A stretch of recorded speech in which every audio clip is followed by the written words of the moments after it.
Eleven Reddy గారు అంటే జగన్మోహన్ రెడ్డి గారు, నాయన అయోమయం జగన్నాథం, ఆయనకి మరొక పేరు అయోమయం జగన్నాథం. ఆయన అయోమయంలో పడిపోయాడు. అతనికి ఏం అర్థం కాని పరిస్థితులు అయిపోయాడు. 2019 ఎన్నికల్లో అమరావతి రాజధాని అని ఎన్నికలకు వచ్చాడు. ఆయన కట్టలేకపోయాడు, బాబు గారిని వ్యవస్థ కడతానని. 19 నుంచి 24 వరకు 3 రాజధానులు అని చెప్పాడు. విశాఖ, రాయలసీమ, అమరావతి ఒక దగ్గర, శాసనసభ ఒక దగ్గర, హైకోర్టు ఒక దగ్గర, సెక్రటరియట్. మరి నాకు తెలిసి చరిత్రలో తుగ్లక్ ఒక రాజధాని మార్చాడు. మరి ఈయన 3 రాజధానులు మారుస్తూ వచ్చాడు. ఈయన ఏం తుగ్లక్ కనాలో, ఏం పిచ్చి తుగ్లక్ కనాలో నాకు అర్థం కావట్లేదు లెవన్ రెడ్డి గారిని. మరి ఈరోజు 2029 ఎన్నికలకి మేము మావికన్న మీద ఎన్నికలకు వెళ్తాం, మీరు అమరావతి మీద రండి.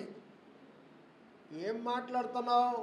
నువ్వే చెప్తున్నావు 2029లో కూడా నేను ఓడిపోతున్నాను, చంద్రబాబే మళ్ళీ ముఖ్యమంత్రి అవుతున్నాడు, కూటమి ప్రభుత్వం అధికారంలోకి వస్తుంది అని జగన్ నోటి గుండానే చెప్పకనే చెప్తున్నట్టు అందరికీ అర్థమైంది. మరి రాజకీయ నాయకులు అనే వాళ్ళకి ఓపిక ఉండాలి, శ్రద్ధ ఉండాలి. అందులో ముఖ్యమంత్రి అభ్యర్థి ఆయన ఎంతో అవగాహన కలిగి ఉండాలి. మరి ఏ అవగాహన లేకుండా పిచ్చి మాటలు మాట్లాడుతూ దౌర్జన్యానికి పాల్పడుతూ, ఏమండి చూస్తే అమరావతి అంటే నీకు పడదు, దేవతల రాజధాని అంటే నీకు పడదు. మరి అమరావతి పరిరక్షణ పేరుతో ఒక రౌడీలు పంపించావు, ఏదో ఒక ఊర్లో భూములు తీసుకుంటున్నారని.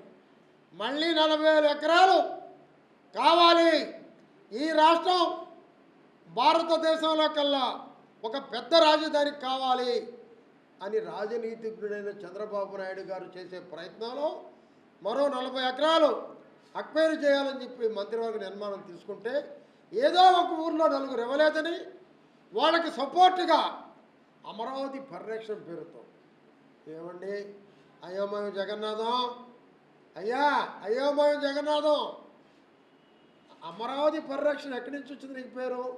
వాడు పేరే నాని. ఒకప్పుడు చంద్రబాబు నాయుడు ఇంటికి తాగుబోతులు తీసుకుని అప్పట్లో పోయిన వ్యక్తి మంత్రి కోసం. అవినాష్ మొన్నటిదాకా మా పార్టీలో ఉన్నాడు.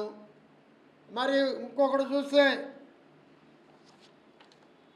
మరి చైతన్య రౌడీ షీటర్, ఇంతకుముందు తెలుగుదేశం ఆఫీస్ పగలగొట్టిన కేసులో ముద్దాయి.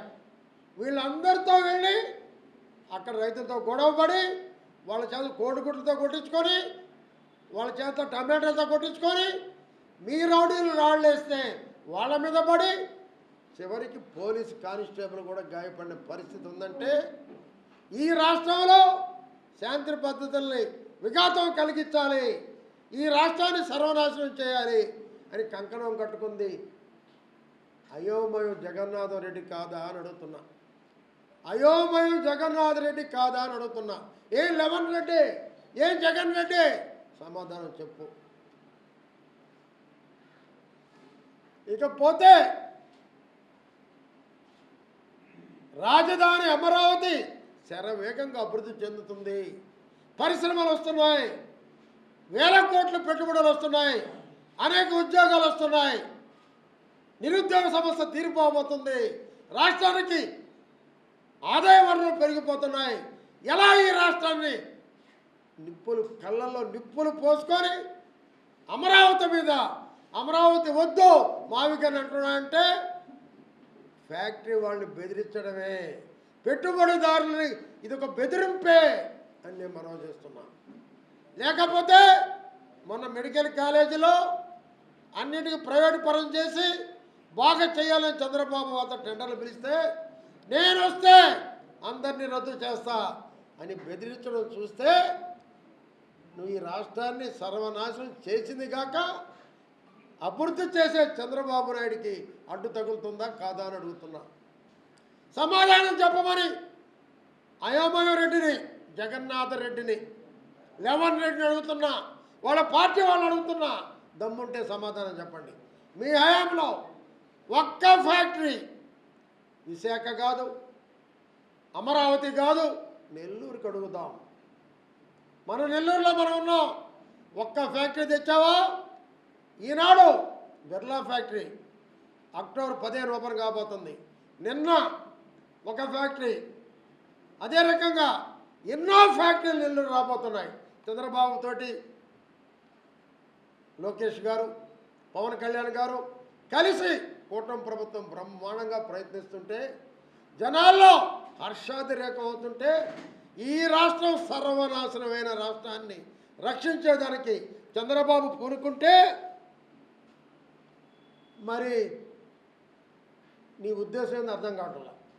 నువ్వేమైనా తెలివిగల వ్యక్తి అయితే ఒక్కసారి ముఖ్యమంత్రి చేశావు, 2 సార్లు ఈ రాష్ట్రానికి ముఖ్యమంత్రి అయిన రాజశేఖర్ కొడుకు నువ్వు.